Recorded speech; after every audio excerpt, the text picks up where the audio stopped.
মাৰিৰ আসলপাৰাত ইছলাম ধৰ্মাৱলম্বী লোকৰ সমূহীয়া মনাজাত আসলপাৰা আৰু বৰাঘাটত ব্ৰহ্মপুত্ৰৰ খহনীয়াৰ ভয়ংকৰ ৰূপ ব্ৰহ্মপুত্ৰৰ প্ৰবল সোঁতে উটুৱাই নিছে বহু লোকৰ ভেটিমাটি গুমি নগৰবেৰা ইএনডি মথাউৰিলৈ ভাবুকি মাতিছে খহনীয়াই ব্ৰহ্মপুত্ৰত বিলীন হোৱাৰ সম্ভাৱনা ৰাইজৰ কোটি কোটি টকাৰ সম্পত্তি কেৱল পাৰ্কু পাইণ্ডি দায়িত্ব সামৰিছে বিভাগীয় কৰ্তৃপক্ষই খহনীয়াৰ পৰা পৰিত্ৰাণ বিচাৰি নেদেখাজনৰ শৰণাপন্ন হ'ল ভুক্তভোগী গঞা আৰু আল্লাহৰ ওচৰত দুৱা কৰাৰ লগতে আল্লাহৰ নবী খিজিৰ আল্লাহে সালামৰ সহায় বিচাৰিছে ৰাইজে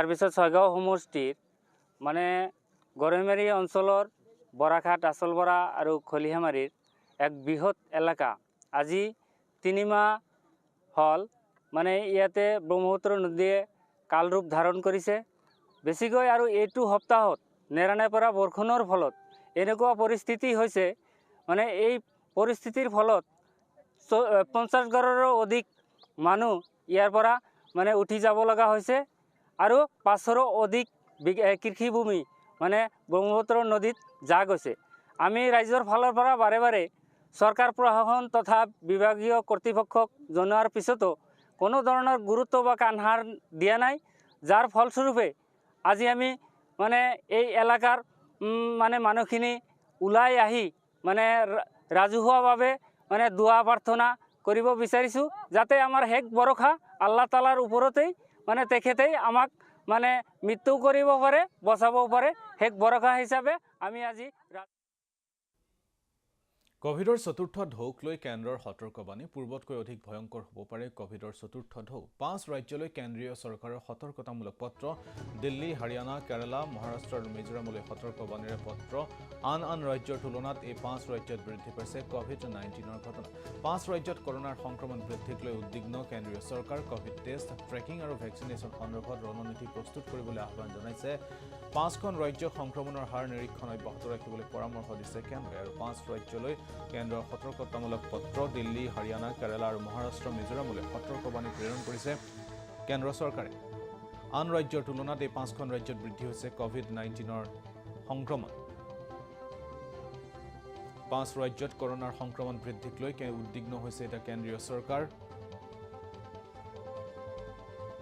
কোভিড টেষ্ট ট্ৰেকিং আৰু ভেকচিনেশ্যন সন্দৰ্ভত ৰণনীতি প্ৰস্তুত কৰিবলৈ আহ্বান জনাইছে কেন্দ্ৰই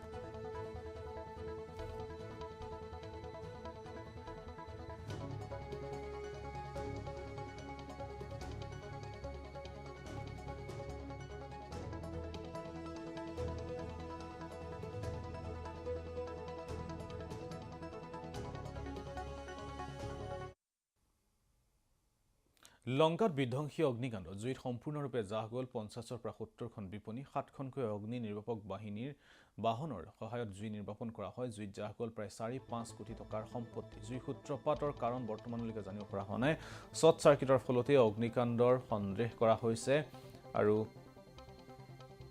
লংকাত বিধ্বংসী অগ্নিকাণ্ড সংঘটিত হৈছে জুইত সম্পূৰ্ণৰূপে জাহ গৈছে প্ৰায় 50ৰ পৰা 70খনকৈ বিপণী 7খনকৈ অগ্নি নিৰ্বাপক বাহিনীৰ বাহনৰ সহায়ত জুই নিৰ্বাপন কৰা হয় যদিও এই জুইত জাহ গ'ল প্ৰায় 4 পৰা 5 কোটি টকাৰ সম্পত্তি কিন্তু কি কাৰণে এই অগ্নিকাণ্ড সংঘটিত হ'ল সেয়া এতিয়াও স্পষ্ট হোৱা নাই শ্বৰ্ট চাৰ্কিটৰ ফলতে বৈদ্যুতিক শ্বৰ্ট চাৰ্কিটৰ ফলতে অগ্নিকাণ্ড সংঘটিত হোৱাৰ সন্দেহ প্ৰকাশ কৰা হৈছে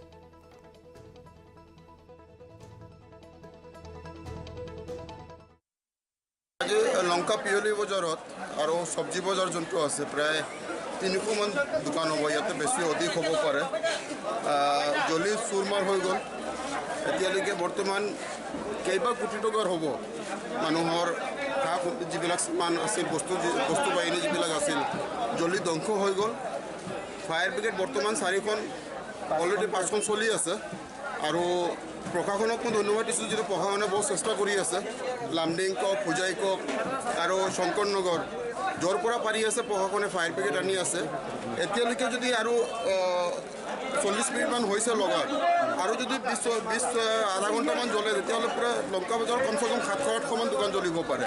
সেইটো কাৰণে প্ৰশাসন লাগি আছে যে ফায়াৰ ব্ৰিগেড আহিব লাগে। নাই কমচে কম ফায়াৰ ব্ৰিগেড 1500মান 10খন বা 12খন ফায়াৰ ব্ৰিগেড লাগিব এতিয়ালৈকে। এতিয়ালৈকেতো ক'ব পৰা নাই, বাট অনুমানে যদি ক'ব পাৰোঁ তেতিয়াহ'লে প্ৰায় 2-3 কোটি টকাৰ হ'ব। যোৰহাটত জাৰি কৰা হৈছে 144 ধাৰা। নিশা 5 বজাৰ পৰা পুৱা 5 বজালৈ ওলাব নোৱাৰিব বাহিৰলৈ। তৎকালীনভাৱে বলবৎ হোৱাকৈ জাৰি কৰা হৈছে 144 ধাৰা। ৰাজহুৱা স্থানত 5জনতকৈ অধিক লোকৰ সমাৱেশ হ'ব নোৱাৰিব। শোভাযাত্ৰা, প্ৰতিবাদ, দান বৰঙণি, মাইক বজোৱাত নিষেধাজ্ঞা আৰোপ কৰা হৈছে। বেনাৰ পোষ্টাৰ লগোৱা, উজ্জ্বল পোহৰ ব্যৱহাৰত সম্পূৰ্ণ নিষেধাজ্ঞা জাৰি কৰা হৈছে। আৰু অসম নাগালেণ্ড সীমান্তত কুটাঘাতমূলক কাৰ্যৰ প্ৰতি আশংকা কৰি ধাৰা জাৰি কৰা হৈছে। আৰু সীমান্তৰ 5 কিলোমিটাৰ ব্যাসাৰ্ধ এলেকাত নৈশ সান্ধ্য আইন জাৰি কৰা হৈছে। সামৰিক বাহিনী, আৰক্ষী, দণ্ডাধীশ আৰু বন বিষয়াৰ ক্ষেত্ৰত প্ৰযোজ্য নহ'ব এই ধাৰা।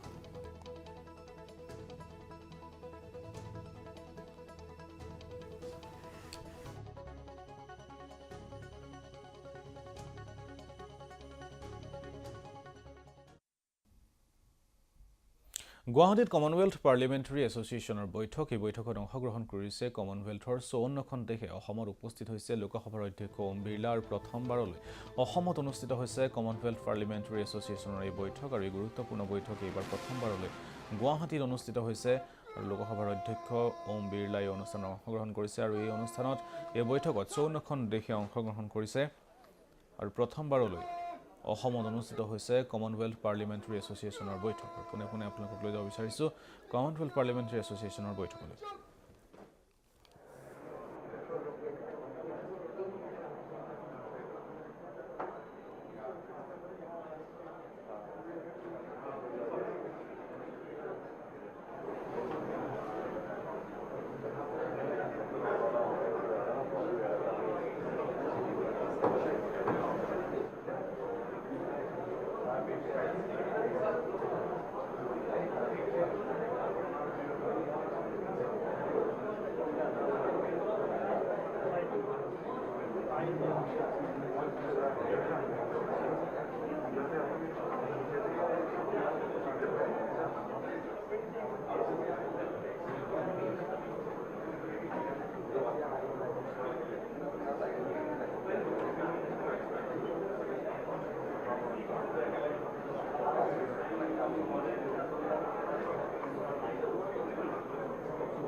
Good morning.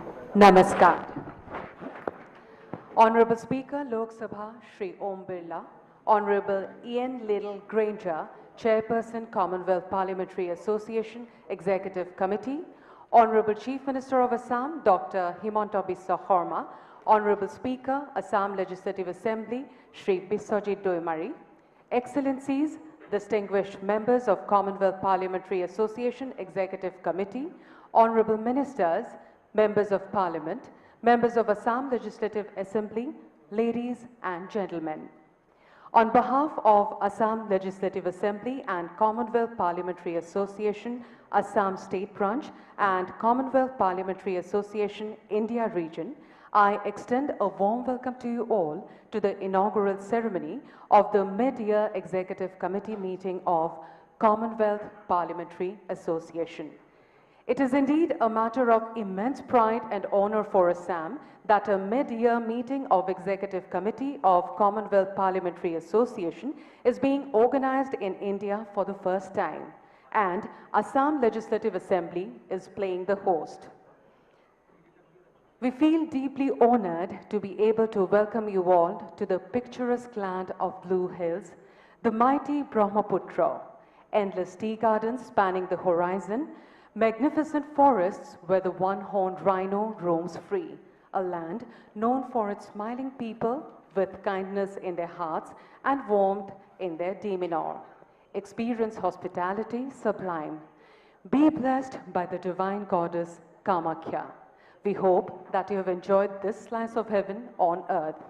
I would now request Honorable Chief Minister of Assam, Dr. Himanta Biswa Sarma, to kindly deliver his welcome speech.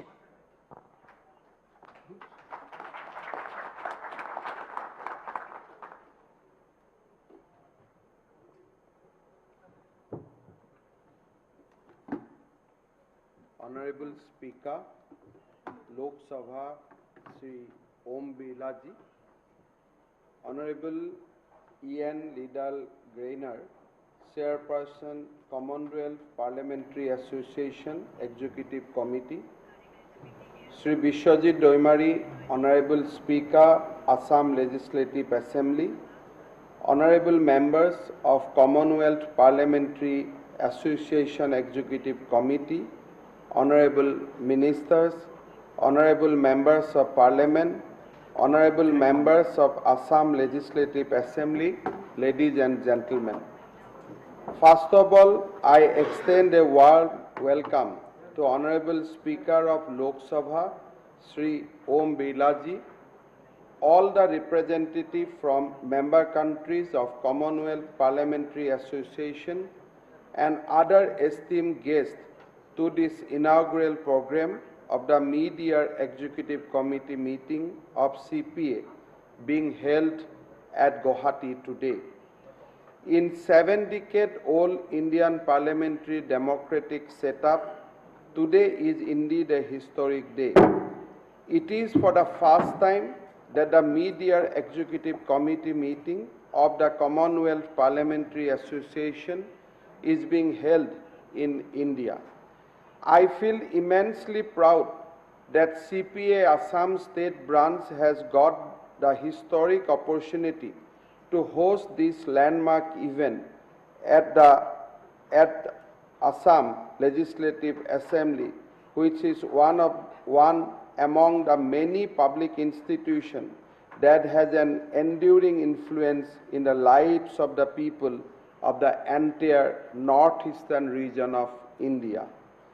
Therefore, while welcoming Honorable Speaker of the Lok Sabha, Shri Om Birla ji, to this event, I also wish to extend my profound thankfulness to him for giving us this rare and remarkable opportunity to host this very significant event.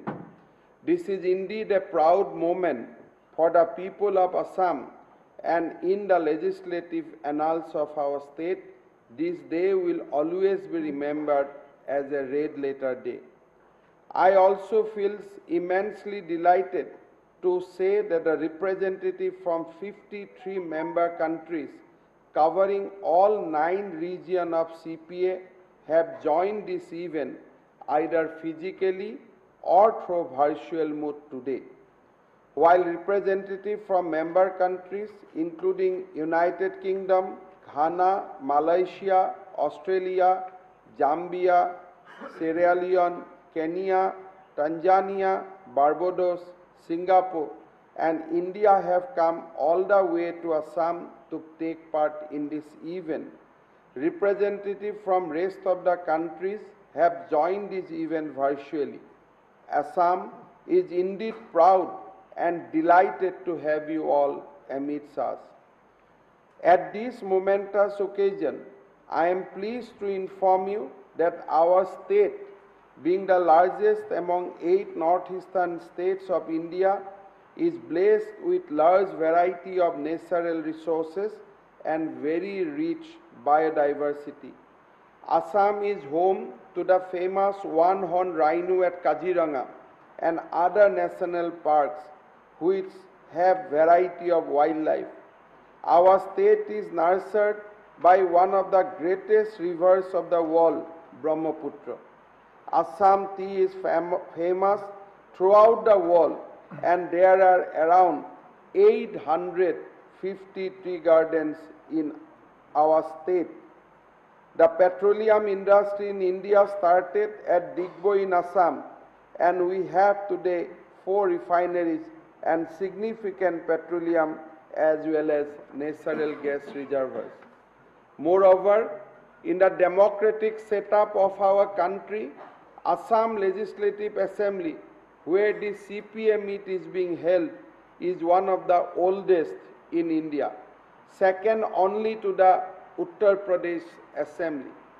Prior to India's independence, the whole of today's northeastern region of India, barring the present states of Manipur and Tripura, which were then princely states, constituted the Assam province, with Shillong as the capital. The Assam Legislative Assembly, which was initially a bicameral legislature comprising a legislative council and a legislative assembly, came into being under the Government of India Act 1935. The elected members of the assembly first met on April 7, 1937. In 1972, the state capital was shifted from Shillong to Dispur, and since then, the proceedings of Assam Legislative Assembly have continued in Guwahati. Incidentally, 2 days ago, this August House has completed 85 glorious years of its foundation. During the last 8 decades, Assam Legislative Assembly has witnessed many historic debates with several towering personalities adorning this temple of democracy. Most notable amongst these luminaries was Bharat Ratna Lokapriya Gopinath Bordoloi, who was the first Premier of Assam. This august house also played a pioneering role in shaping the socio-cultural and academic edifice of the state while giving a major push to Assam development narrative. It has passed many historic bills leading to unprecedented changes in people's life. With such a remarkable heritage and natural resources, Assam is proud to host this historic event. I hope during the 2-day deliberation, while dwelling at length on wide range of issues of constitutional, legislative, economic, social and cultural aspect, you will also take out time to enjoy mesmerizing beauty of our state and its natural resources and rich heritage. I once again welcome you all to this historic event and wish you a pleasant stay in our beautiful land. We are really glad to have you all amidst us. I hope during next 2 days you will profoundly enjoy the beauty of our state and our warm hospitality. With these few words and welcoming you all again, I conclude my speech. Thank you. Jai Hind.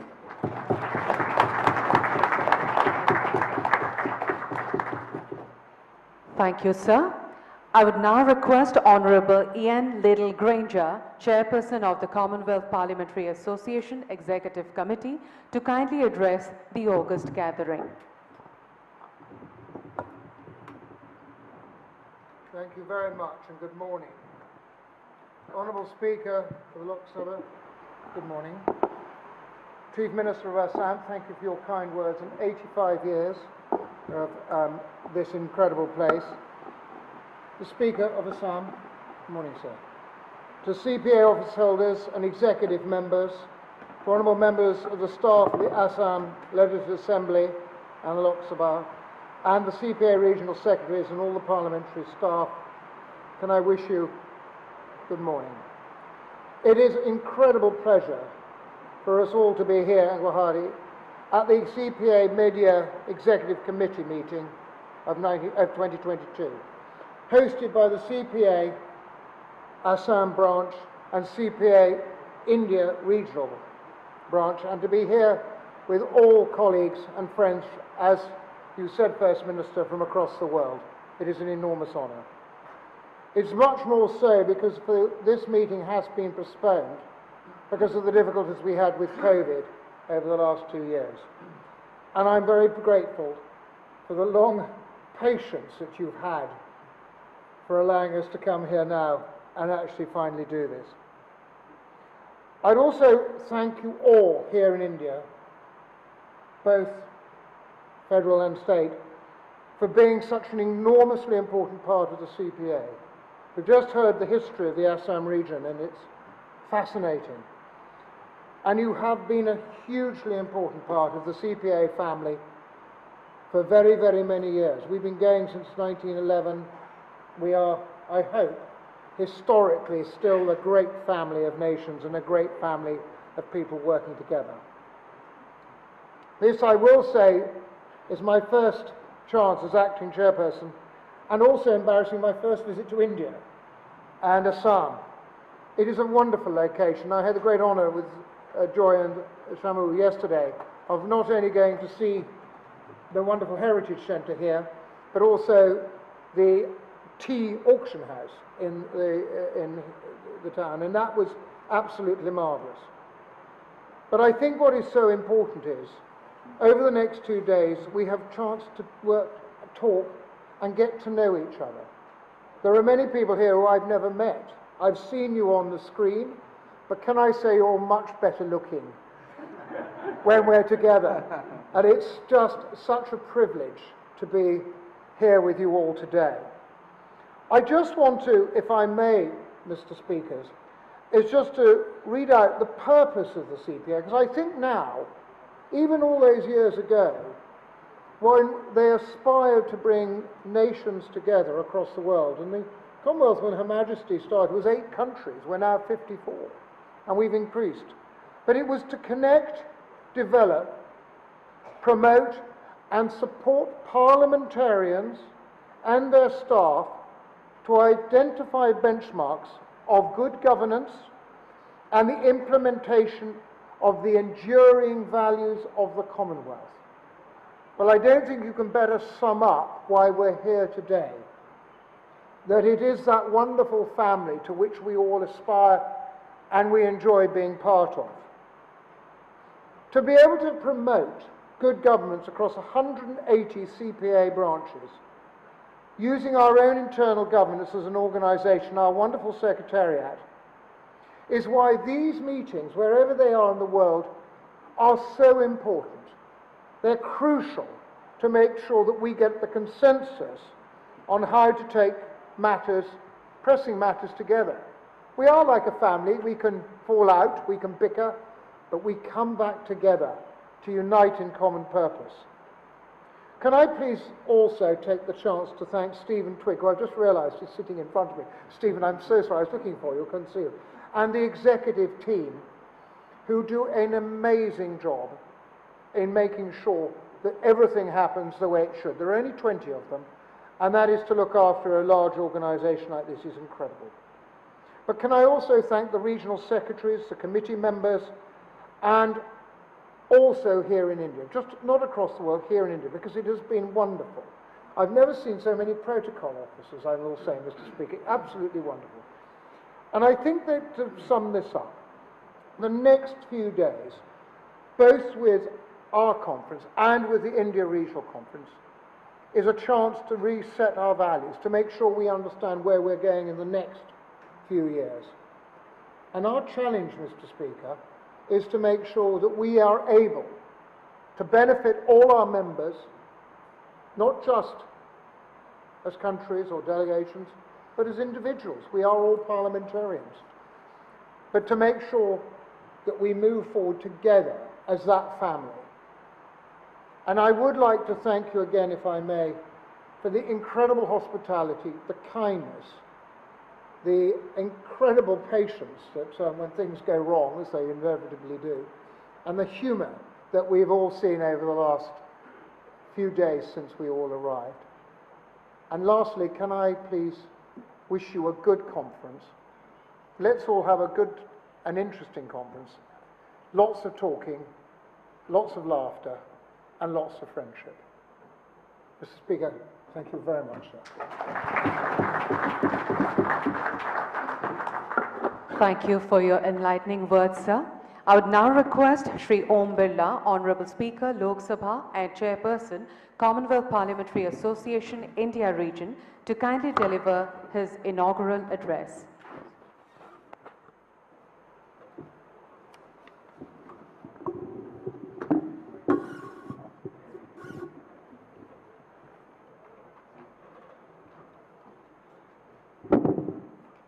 राष्ट्रमंडल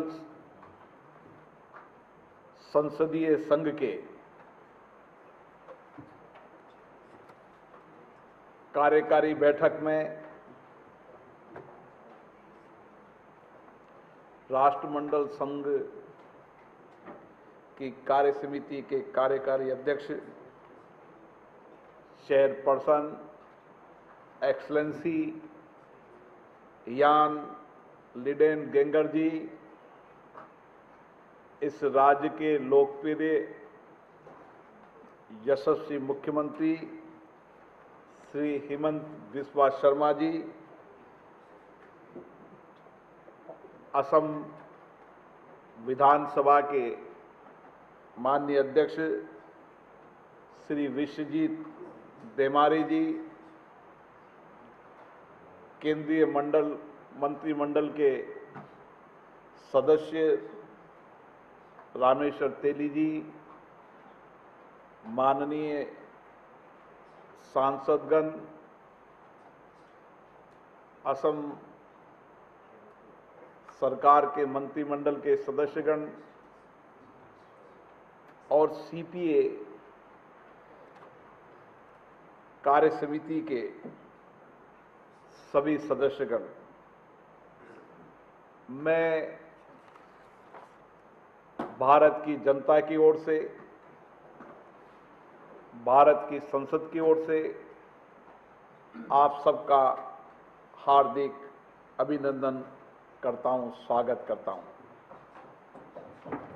ये प्रसन्नता का विषय है कि CPA की मध्यवर्षीय कार्यकारी की बैठक भारत में पहली बार आयोजित की जा रही है और विशेष रूप से इसके लिए मैं असम विधानसभा के अध्यक्ष श्री विश्वजीत देमारी जी की सराहना करता हूं कि उन्होंने इस कार्यकारी बैठक की करने के निर्णय का जिम्मेदारी संभाली और विशेष रूप से राज्य के मुख्यमंत्री जी ने इस बैठक को भव्यता देने का काम किया।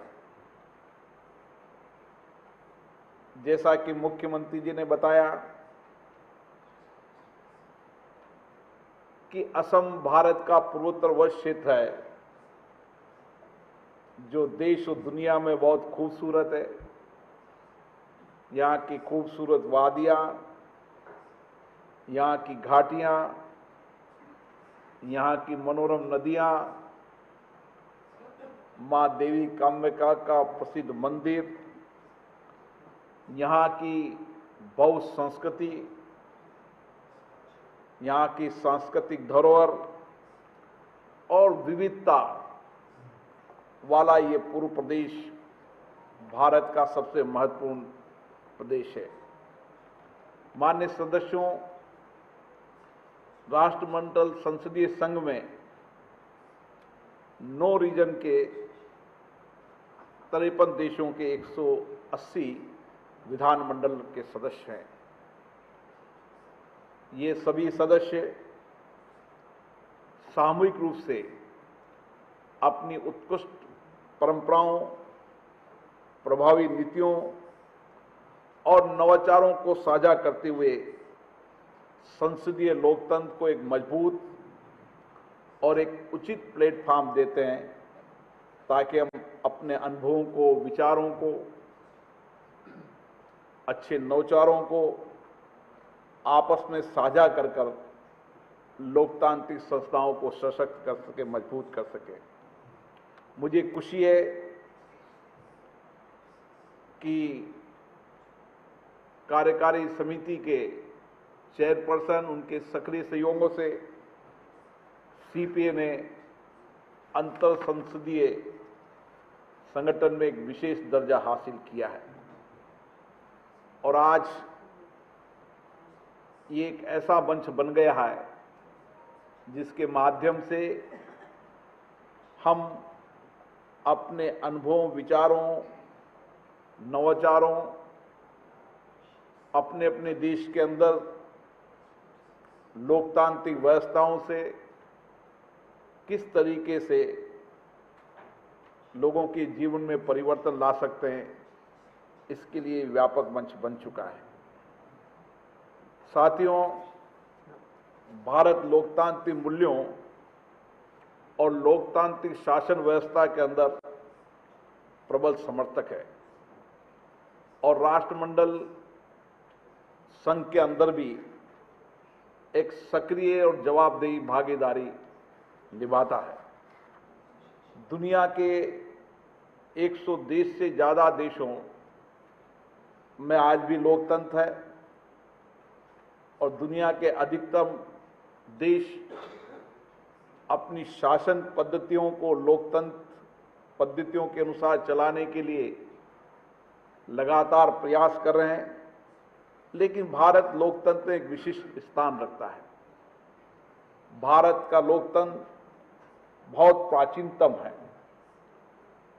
हमारी जीवन शैली में, हमारे कार्य में, हमारे व्यवहार में दुनिया का सबसे प्राचीनतम लोकतंत्र भारत का है और दुनिया के अंदर 130 मिलियन आबादी से ज्यादा ये देश, जहां पर लोकतंत्र की जड़ें बहुत मजबूत है और लोकतंत्र हमें विरासत में मिला है।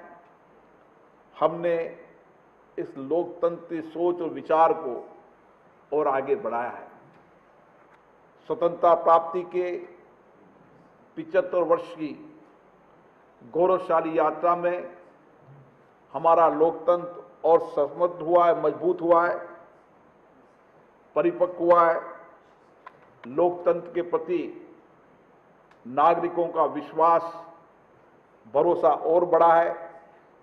17 आम चुनाव के अंदर मतदाताओं की लगातार भागीदारी बढ़ने से जनता में और विश्वास और भरोसा भारत के लोकतंत्र के प्रति बढ़ा है।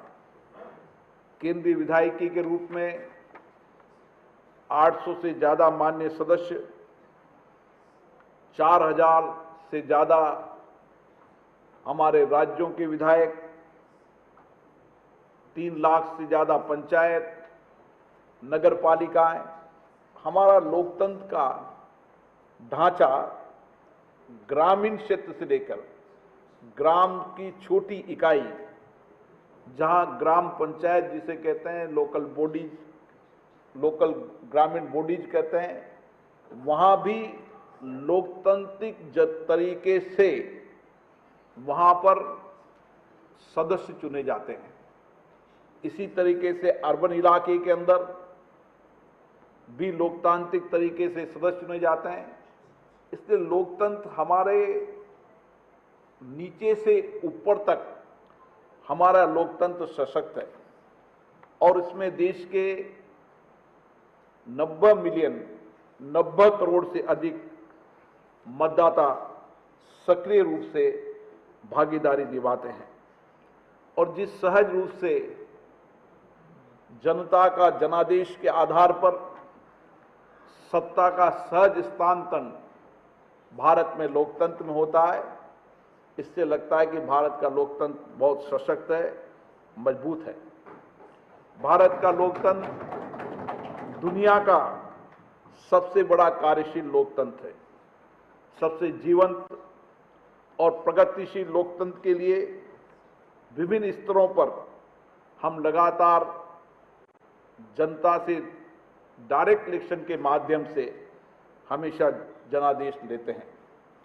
भारत के प्रधानमंत्री माननीय नरेंद्र मोदी जी के नेतृत्व में हमारा देश लगातार हमारे नागरिकों के जीवन में सामाजिक और आर्थिक परिवर्तन करते हुए एक समृद्ध और विकसित भारत के रूप में उभर रहा है।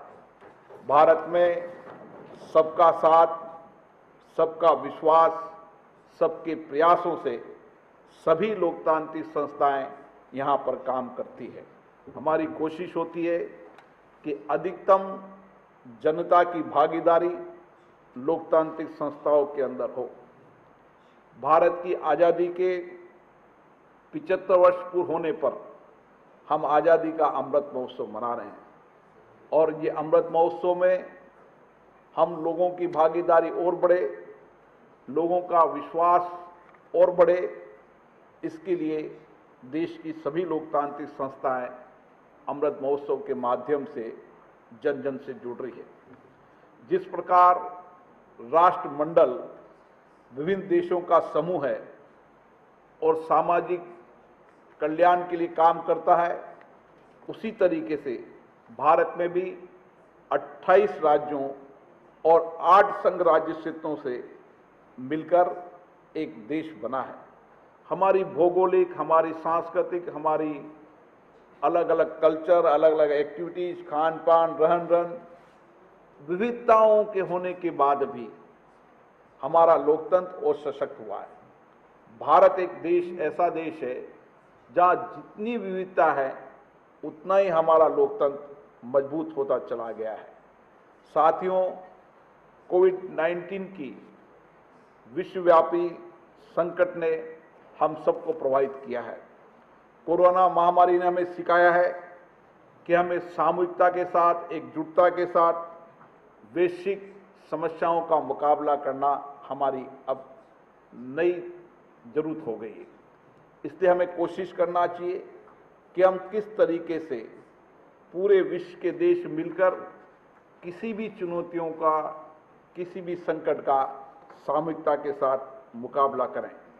राष्ट्रमंडल देशों की हमारी लोकतांत्रिक संस्थाएं अपनी प्रतिबद्धताएं एवं परस्पर सहयोग के माध्यम से वैश्विक चुनौतियों का मुकाबला करने में सक्षम है। भारत जलवायु परिवर्तन के लिए सामूहिक हल निकालने के लिए COP26 के अंतर अनुमोदित लक्ष्यों को प्राप्त करने के लिए प्रतिबद्ध है।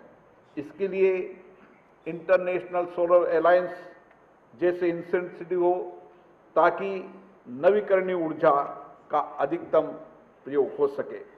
भारत SDG के लक्ष्यों को प्राप्त करने के लिए 2030 तक उस दिशा के अंदर महत्वपूर्ण कार्य कर रहा है। भारत के कुछ जिले जो पिछड़े हैं, उन आकांक्षी जिलों को मानकर विशेष रूप से SDG के लक्ष्यों को तय समय पर पूरा करने के लिए काम कर रहा है। भारत वैश्विक रूप से आर्थिक एवं व्यापारिक संबंधों को मजबूत करने के लिए सहयोगी देशों के साथ व्यापारिक समझौते कर रहे हैं ताकि हमारा दोनों देश या जिन देशों से हमारे व्यापारिक समझौते हों, दोनों देश व्यापार की दृष्टि से समृद्ध हो, पर्यटन और अन्य क्षेत्रों के अंदर हम सामूहिकता से काम करके किस तरह से अपने अपने देशों को आगे बढ़ा सकते हैं, समृद्ध कर सकते हैं। भारतीय संस्कृति में पूरे विश्व को एक परिवार माना है। हमारी संस्कृति, हमारे संस्कार में हमेशा हम वसुदेव कुटुंबकम की भावना से काम करते हैं। सारे विश्व को एक परिवार मानते हैं और इसको मानकर हम काम करते हैं। हमारा अटल विश्वास है कि विभिन्न अंतर्राष्ट्रीय मुद्दों का समाधान आपसी बातचीत, चर्चा और राजनयिक चर्चा संवाद से होना चाहिए। अंतर्राष्ट्रीय शांति और स्थिरता वैश्विक समृद्धि के लिए आज अनिवार्य है। इसलिए हमारी कोशिश रहती है कि पूरे विश्व के अंदर शांति रहे, स्थिरता रहे और सभी देश आपस में इसमें मिलजुल कर काम करें। इसके लिए हमारी लोकतांत्रिक संस्थाएं, संसद समय समय पर विभिन्न देशों के संस्थाओं के साथ संवाद करती है ताकि सभी देशों में शांति और स्थिरता रहे, ताकि हम शांति स्थिरता के माध्यम से अपने अपने देशों के अंदर वैश्विक रूप से समृद्धि और विकास कर सकें। आइए, ये मौका है जब हम राष्ट्रमंडल संसदीय संघ के इस मंच के माध्यम से लोकतांत्रिक संस्थाओं को और मजबूत करें, अपनी प्रतिबद्धताओं को बजाएं, विचार विमर्श, अनुभव, विचारों को साझा करें और अपने अपने देश के अंदर इन लोकतांत्रिक संस्थाओं के माध्यम से सामाजिक कल्याण कर सकें, जन जन का कल्याण कर सकें। और ये लोकतांत्रिक संस्थाएं जितनी सशक्त होगी, जितनी मजबूत होगी, उतना ही हम ज़्यादा से ज़्यादा जनता का अधिकतम कल्याण कर सकेंगे। इसलिए आप यहाँ पर पधारे। आपकी कार्यकारी बैठक दिन भर आज चलेगी।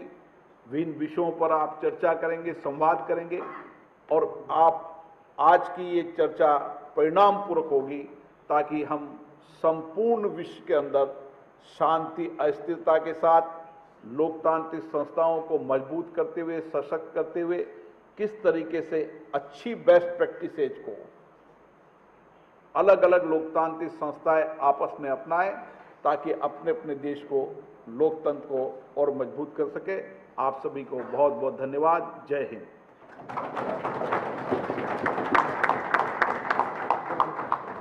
Thank you, sir, for sharing your insightful thoughts with us. I would now request Shri Biswajit Doimari, Honorable Speaker, Assam Legislative Assembly and President, Commonwealth Parliamentary Association, Assam State Branch, to kindly deliver the vote of thanks.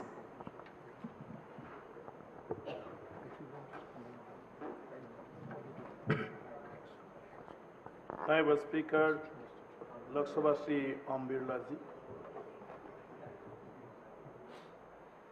Honorable Ian Liddell Ringyard, Chairperson, Commonwealth Parliamentary Association Executive Committee, Honorable Chief Minister of Assam, Dr. Himanta Biswa Sarma Ji, Excellencies, distinguished members of Commonwealth Parliamentary Association Executive Committee, Honorable Union Minister Rameshwar Theliji, Honorable Minister of Government of Assam, Honorable Members of Parliament, Honorable Member of Assam Legislative Assemblies, ladies and gentlemen. It is indeed our proud privilege to host the first ever CPM Media Expo meeting in India. The honor is further enhanced as this meeting has coincided with the 85th anniversary of Assam Legislative Assembly on 7th April. Assam is known as Cultural Museum of India, has been indeed blessed by the august presence of the rainbow of the Commonwealth fraternity. Assam is state of tea.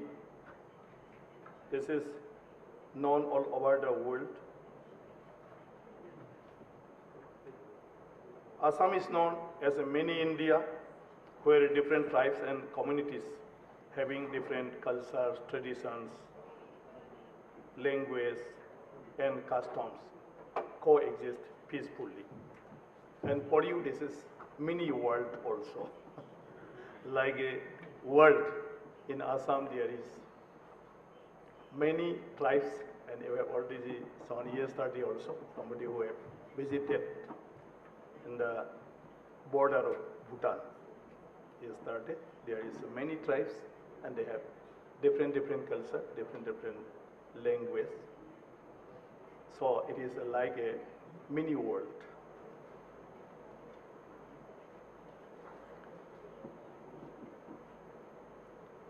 It is a reflection of the Commonwealth Parliamentary Association, where people of different regions with different cultures come together in one platform. My sincere thanks to Honorable Speaker Lok Sabha, Sri Om Birla, for his insightful inaugural address.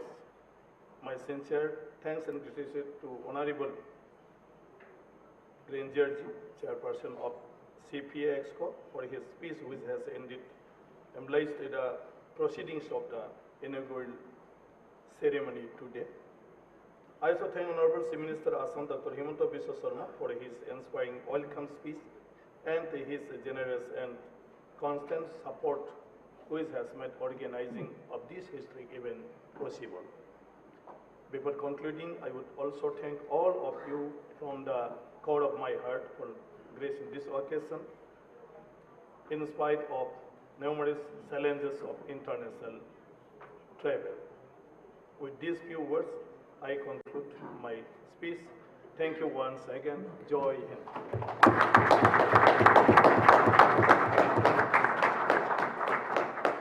Thank you, sir. All honorable delegates may now proceed to the annex for the group photograph. This would definitely serve as a memento of our time together. After the group photograph, honorable delegates may kindly join for tea at the same venue. Thank you so much.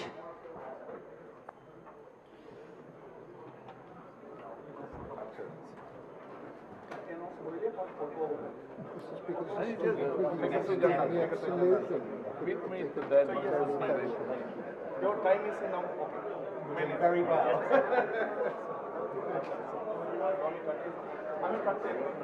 Very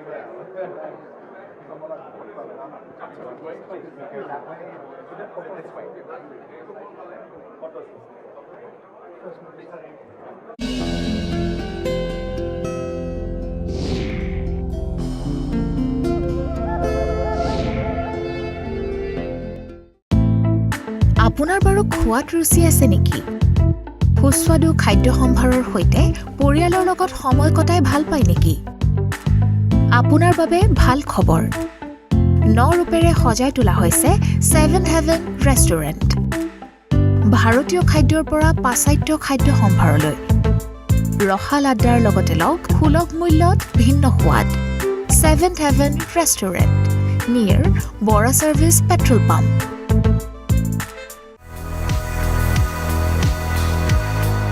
camera ও ৱাশ্বিং machine ফ্ৰিজৰ পৰা প্ৰয়োজনীয় প্ৰতিটো electronic সামগ্ৰীৰ বাবে আপোনাৰ চিনাকি হিমটেক কৰ্পোৰেশ্যন।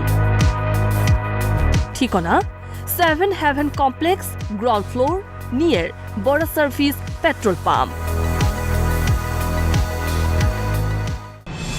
সাহিত্য, কলা, সংস্কৃতি, ক্ৰীড়া কিংবা ৰাজনীতি, সমাজ জীৱনৰ যিকোনো ক্ষেত্ৰৰ একোগৰাকী বিশেষ ব্যক্তিৰে এক মননশীল সাক্ষাৎকাৰ অনুষ্ঠান কথা প্ৰসংগ। কনচাল্টিং এডিটৰ বিদ্যুৎ কুমাৰ ভূঞাৰ সৈতে প্ৰতি দেওবাৰে নিশা 8 বজাত একমাত্ৰ ঈশান নিউজত।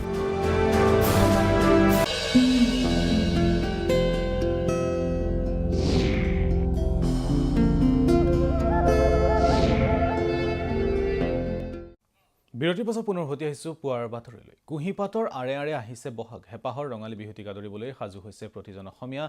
নাচনী ঢুলীয়া সকলোতে সাজু হৈছে বিহুকা দৌৰিবলৈ। অসমৰ ইমূৰৰ পৰা সিমূৰলৈ চলিছে ৰঙালী বিহুকা দৌৰাৰ ব্যাপক প্ৰস্তুতি। ৰঙালী বিহুৰ প্ৰাক মুহূৰ্তত ইতিমধ্যে ঢোল পেপাৰ মাতত মুখৰ হৈ পৰিছে ৰাজ্যৰ আকাশ বতাহ। পদূলি মুখত হেঁপাহৰ ৰঙালী ৰঙালীক আদৰিবলৈ সমগ্ৰ অসম বৰ্তমান ব্যস্ত হৈ পৰা পৰিলক্ষিত হৈছে মই বৰ্তমান গহপুৰৰ ডুবিয়াত আহি উপস্থিত হৈছোঁ আৰু ঢুলীয়া নাচনীসকলৰ সমান্তৰালভাৱে গাঁৱৰ যুৱতীসকল বৰ্তমান জেতুকা পিছাত ব্যস্ত হৈ পৰিছে আৰু তাৰ দৃশ্য মোৰ সহযোগী কেমেৰা পাৰ্চনক মই দেখাবলৈ অনুৰোধ জনাইছোঁ ইতিমধ্যে আপোনালোকে প্ৰত্যক্ষ কৰিছে এনেধৰণেৰে গাঁৱৰ যুৱতীসকল একগোট হৈ এঘৰ চোতালত এনেধৰণে জেতুকা পিছি থকা পৰিলক্ষিত হৈছে আৰু তাৰ দৃশ্য ইতিমধ্যে ঈশান নিউজৰ দৰ্শকসকলে প্ৰত্যক্ষ কৰিছে আৰু মই কিছু কথা পাতিবলৈ যত্ন কৰিম মই তোমাৰ ওচৰলৈ আহিছোঁ কি ক'বা হয় পোনপ্ৰথমে সকলোলৈকে ৰঙালী বিহুৰ শুভেচ্ছা জনাইছোঁ আৰু আমি দুবছৰৰ মূৰত কোভিডকালীন পৰিস্থিতিৰ পৰা ৰক্ষা পাই দুবছৰৰ মূৰত আমি ৰঙালী বিহু উদযাপন কৰিবলৈ গৈ আছোঁ সেইকাৰণে আমাৰ গাঁৱৰ গাভৰুসকলৰ মাজত এক উখল মাখল পৰিৱেশৰ সৃষ্টি হৈছে এয়া দেখিছে আমি সকলোৱে জেতুকা পিচি জেতুকা লগাবলৈ ৰেডি হৈছোঁ জেতুকা যিহেতু বহুতো ঔষধি গুণ আছে বহাগ বিহুৰ লগত জড়িত প্ৰতিটো বস্তুৰে ঔষধি গুণ আছে জেতুকাৰো সেইদৰে বহুতো ঔষধি গুণ আছে চৰ্ম ৰোগ দূৰ কৰিব পাৰে আৰু জেতুকা কেতিয়াও মেহেন্দিৰ লগত তুলনা হ'ব নোৱাৰে মেহেন্দিত যিহেতু ৰাসায়নিক দ্ৰব্য মিহলি থাকে সেই ৰাসায়নিক দ্ৰব্য মিহলি থকা বস্তু যদি আমি হাতত লগাওঁ তেতিয়া আমাৰ হাতৰ হয়তো বহুতো চৰ্ম ৰোগ হ'ব পাৰে সেইকাৰণে মেহেন্দিতকৈ জেতুকাৰ তুলনা কেতিয়াও নহয় জেতুকা হৈছে অসমীয়াৰ আৱেগ নিশ্চয় মই তোমাৰ ওচৰলৈ আহিছোঁ বিহুত কাপোৰ কিনা হৈছে না নতুন বিহুত কাপোৰ কিনা হৈছে বাৰু এতিয়া আমি বিহুত কাপোৰ কিনিলোঁ এতিয়া লাহে লাহে পিঠা পনা বনা আৰু আৰম্ভ কৰিছোঁ আৰু এনেকৈ আমি সকলোৱে মিলি হুঁচৰি গাম ডেকা গাভৰু সকলোৱে মিলি আৰু সকলোলৈকে অসমবাসীলৈকে ৰঙালী বিহুৰ আন্তৰিক শুভেচ্ছা জনাইছোঁ নিশ্চয় মই তোমাৰ ওচৰলৈ আহিছোঁ দুটা বছৰত বিহুক আদৰিবলৈ তোমালোক সম্পূৰ্ণ ব্যস্ত হৈ পৰা পৰিলক্ষিত হৈছে কি ক'বা সমূহ অসমবাসী ৰাইজলৈ ৰঙালী বিহুৰ আন্তৰিক শুভেচ্ছা যাচিলোঁ বিহু আমাৰ আৱেগ আমি সকলোৱে দুবছৰ মূৰত বিহু পাই আমি বহুত আনন্দ হৈছে আৰু আমি ডেকা গাভৰুৰ মাজত মানে আমাৰ যি উখল মাখল সৃষ্টি হৈছে আমি বিহুলৈ প্ৰস্তুতি চলালোৱেই ইতিমধ্যে হয় নিশ্চয় বিহুত কি কেনেধৰণৰ পিঠা লাৰু বনোৱা কিবা প্ৰস্তুতি আমি পিঠাগুড়ি খুন্দিম আৰু তাৰপিছত নাৰিকল এইবিলাক গোটোৱা হৈছে বিহুৰ কাৰণে আৰু জেতুকা লগাইছোঁ নিশ্চয় মই যদি এটা বিহু নাম শুনো বা ভাল হ'ব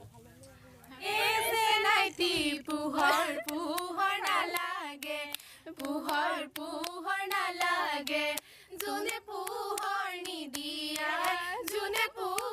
নিদিয়া মানে আনে মৰম দিলে নাইটি মৰম নালাগে তুমি মৰম নিদিয়া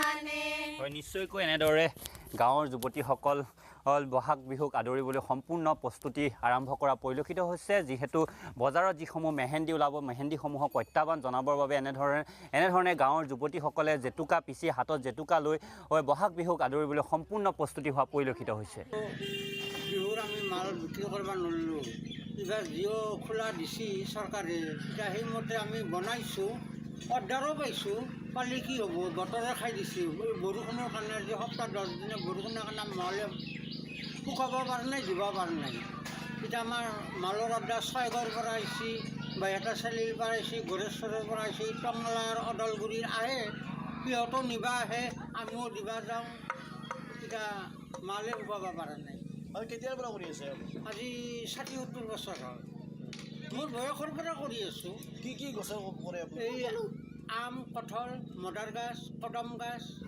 গছৰ কিনি আনে এই আমি বস্তিৰ পৰা কিনি আনি পেলাই গাড়ী দি আমি কিনি আনি পেলাই ইয়াত বনাওঁ ঢোলবিলাকৰ কেনেধৰণৰ মূল্যবিলাক কেনেকুৱা মূল্য ঢোল এতিয়া তোমাৰ কঁঠালৰ ঢোল হ'লে 5,000 5,500 যিহেতু আমাৰ যোৱা বিগত 2 বৰ্ষত বিহু নহ'ল এইবাৰ আমি চৰাইদেউ বিহুটোলৈ অতি আগ্ৰহেৰে এনেদৰে ওলাই আহিছোঁ আৰু আপোনালোকক জনাবলৈ পাই সুখী হৈছোঁ যে আমি চৰাইদেউ বিহুটোলৈ এইবাৰ পোনপ্ৰথমবাৰৰ বাবে এই শিকাৰুসকলক আমি বিহু সংস্কৃতিৰ প্ৰতি আগ্ৰহী কৰিবলৈ আমি এনেদৰে কৰ্মশালাসমূহ আগবঢ়াইছোঁ আৰু সেয়েহে আজি এই সোণাৰী আঞ্চলিক ছাত্ৰ সন্থা আৰু চৰাইদেউ বিহুটোৰ যুটীয়া উদ্যোগত আমি সোণাৰীত এনেদৰে আজি কৰ্মশালা আৰম্ভ কৰিছিলোঁ আজি সামৰণি অনুষ্ঠান অতিকে ভাল লাগিছে সুন্দৰ অনুভৱ প্ৰশিক্ষাৰ্থীসকলৰ আগ্ৰহ অভিভাৱিকাসকলৰ আগ্ৰহ দেখি নথৈ আনন্দিত হৈছোঁ ভাল অনুভৱ আমি পোনপ্ৰথমবাৰৰ কাৰণে আমি চৰাইদেউ বিহুটোলৈ কৰ্মশালা দিবলৈ আগবাঢ়ি আহিছোঁ বিভিন্ন ঠাইত আমি কৰ্মশালা দি আহিছোঁ ইয়াত সোণাৰীতো আমি কৰ্মশালা দিবলৈ চেষ্টা কৰিছোঁ সৰু শিশুসকল ওলাই আহিছে আমি কৰ্মশালা দিবৰ কাৰণে আমি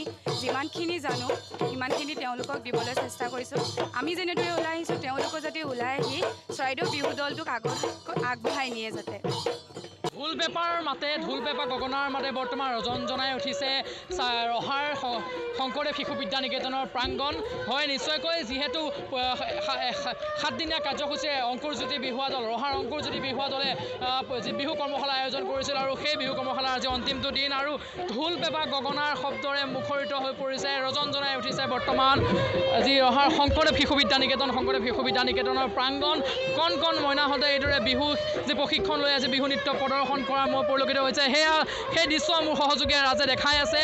কণ কণ মইনাৰ পৰা আদি কৰি যি যুৱতীসকল, যুৱকসকল, ঢুলীয়াসকল, বিহুৱাসকল সকলোৱে বৰ্তমান এক বিহু লগা যেন এক পৰিৱেশৰ বৰ্তমান সৃষ্টি কৰিছে। যিহেতু পদূলি মহত হেঁপাহৰ ৰঙালী বিহু আৰু ৰঙালী বিহুক আদৰাত ব্যস্ত বৰ্তমান সকলো, ৰঙালী বিহুক আদৰাত ব্যস্ত সকলো, তাৰ সমান্তৰালভাৱে ৰহাবাসীও ব্যস্ত হৈ পৰিছে ৰঙালী বিহুক আদৰাৰ, হেঁপাহৰ ৰঙালী বিহুক আদৰাৰ। আৰু ৰহাত অংকুৰজ্যোতি বিহুৱা দলৰ উদ্যোগত ৰহা যি শংকৰদেৱ শিশু বিদ্যা নিকেতনত যি 7দিনীয়া কাৰ্যসূচীৰে বিহু কৰ্মশালা আয়োজন কৰা হৈছিল, সেই বিহু কৰ্মশালাৰ আজি অন্তিমটো দিন আৰু মই দেখাব বিচাৰিছোঁ এইদৰেই বিহু তেওঁলোকে প্ৰদৰ্শন কৰিছে। এগৰাকী প্ৰশিক্ষক আছে, মই তেওঁক ক'বলৈ বাইদেউ, যিহেতু আজি 7 দিন ধৰি আজি অন্তিমটো দিন বিহু প্ৰশিক্ষণ দি আহি আছে, কি ক'ব?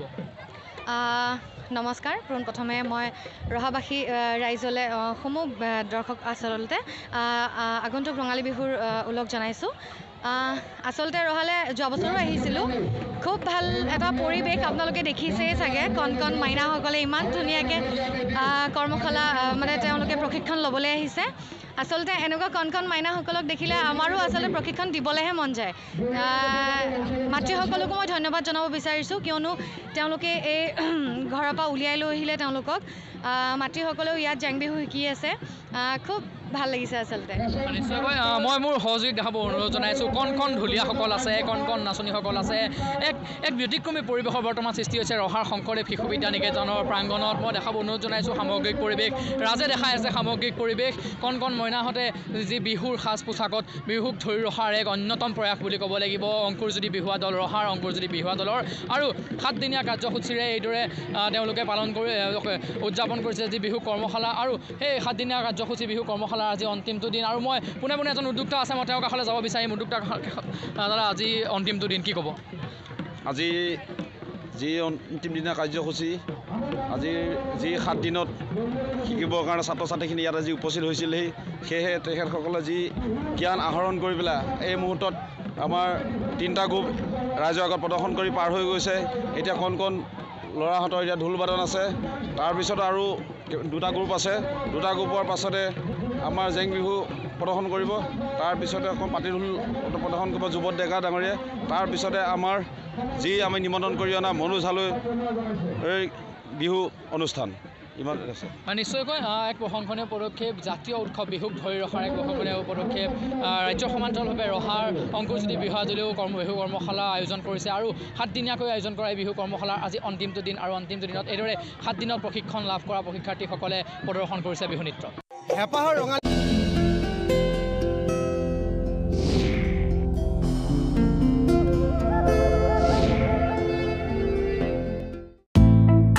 আপোনাৰ বাৰু খোৱাত ৰুচি আছে নেকি?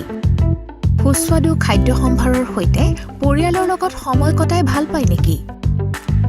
আপোনাৰ বাবে ভাল খবৰ। 9 ৰূপেৰে সজাই তোলা হৈছে 7 হেভেন ৰেষ্টুৰেণ্ট। ভাৰতীয় খাদ্যৰ পৰা পাশ্চাত্য খাদ্য সম্ভাৰলৈ ৰহা লাড্ডাৰ লগতে লওক সুলভ মূল্যত ভিন্ন সোৱাদ। 7 Heaven restaurant, near Bora service petrol pump.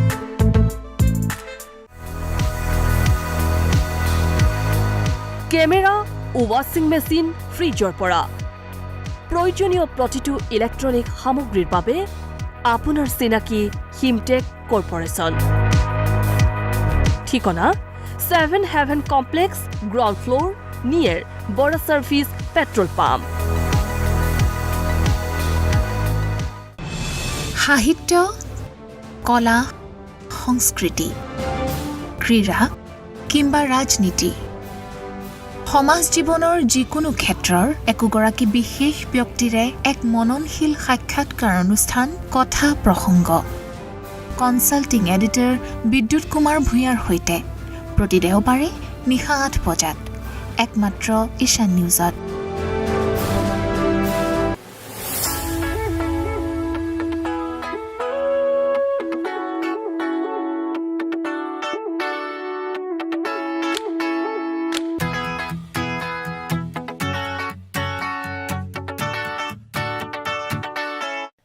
প্ৰিয় দৰ্শক ঈশান নিউজৰ বিশেষ অনুষ্ঠান শিশু মনৰ আজিৰ খণ্ডটিলৈ মই সকলোকে স্বাগতম জনাইছোঁ প্ৰিয় দৰ্শক আজি আমাৰ লগত উপস্থিত আছে ৰঙিয়াৰ মুৰাৰাৰ পৰা অহা ধীৰ ধনুষ কাশ্যপ তেওঁ বিভিন্ন গীত মাতেৰে আজিৰ অনুষ্ঠানটি সুন্দৰ কৰি তুলিব গতিকে আহকচোন আমি তেওঁৰ সৈতে চিনাকি হওঁ ধীৰ অনুষ্ঠানটিলৈ তোমাক স্বাগতম জনাইছোঁ তুমি গীত কোৱাৰ আগতে তোমাৰ বিষয়ে অলপ কোৱাচোন মোৰ নাম ধীৰ ধনুষ কাশ্যপ মোৰ পাপাৰ নাম দিগন্ত বৰ্মন মোৰ মাৰ নাম ফৰিতা কলিতা বৰ্মন মোৰ স্কুলৰ নাম হামিনবাৰ্ড প্ৰিকিডি স্কুল মই LKGত পঢ়ি আছোঁ ঠিক আছে প্ৰথমে আমাক কি শুনাবা ভূপেন হাজৰিকাৰ গীত ঠিক আছে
এই গীতটি অসমবাসীৰ হিয়াৰামথু সুধাকণ্ঠ ডক্টৰ ভূপেন হাজৰিকাদেৱৰ কথাসুৰ সংগীতেৰে বিংশ শতাব্দীৰ শ্ৰেষ্ঠ গীত আৰু এই মানৱতাবাদীৰ গীতটি সৰুবৰ সকলোৰে মাজত জনপ্ৰিয় আৰু তুমি যে ইমান সুন্দৰকৈ গাবলৈ চেষ্টা কৰিছা তাৰ বাবে তোমাক ধন্যবাদ জনাইছো আৰু এইখিনিতে মই ধীৰ ধনুষৰ লগত সংগত কৰি দিয়া বাদ্যযন্ত্ৰী শিল্পীসকলকো চিনাকি কৰি দিছো গিটাৰত ধৃতদা কিবোৰ্ডত কিশোৰদা পেডত সীমান্ত দা আৰু তবলাত বিশ্বদা মই আটাইকেইগৰাকীকে অনুষ্ঠানটিলৈ স্বাগতম জনাইছোঁ এবাৰ ধীৰ কি শুনাবা এই শনিগাঁও ঠিক আছে এই শনিগাঁও কুকুৰ আপোন ইয়াতে দেখোন নতুন সপোন কোনে জুমি চাই জুৰিৰ দাপোন ফুলৰ পাতত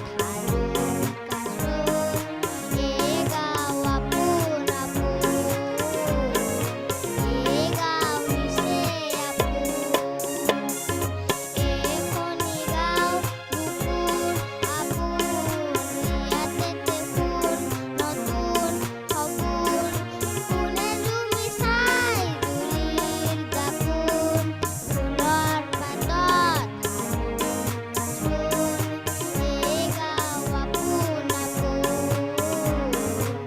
এই গাঁও নিচে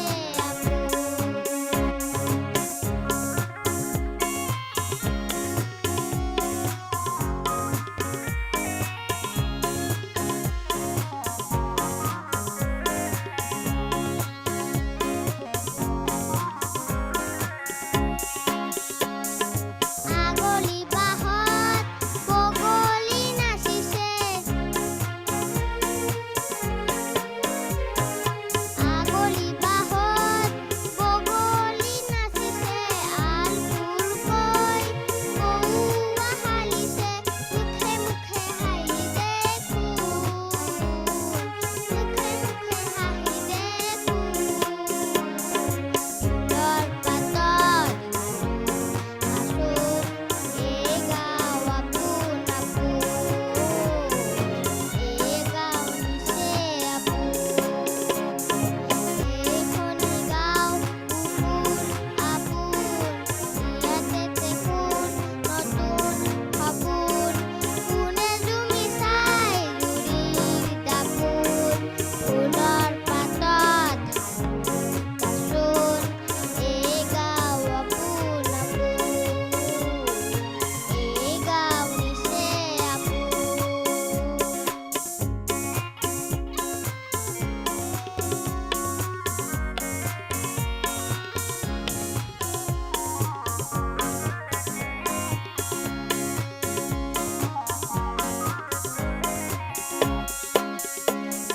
সৰু বনাই এই গাঁৱত থমলি সৰু বনাই এই গাঁৱত থমলি উলাপতে হৈ উদলি মুদলি চেনেহৰে বান্ধো চেনেহৰে বান্ধো ফুলৰ পাতত এই গাঁও আপোন আপোন এই গাঁও নিচে আপোন এই শনিগাঁও কুকুৰ আপোন ইয়াতে দেখোন নতুন সপোন কোনে জুমি চাই জুৰিৰ দাপোন ফুলৰ পাতত এই গাঁও আপোন আপোন এই গাঁও নিচে আপোন এই গাঁও আপোন আপোন এই গাঁও নিচে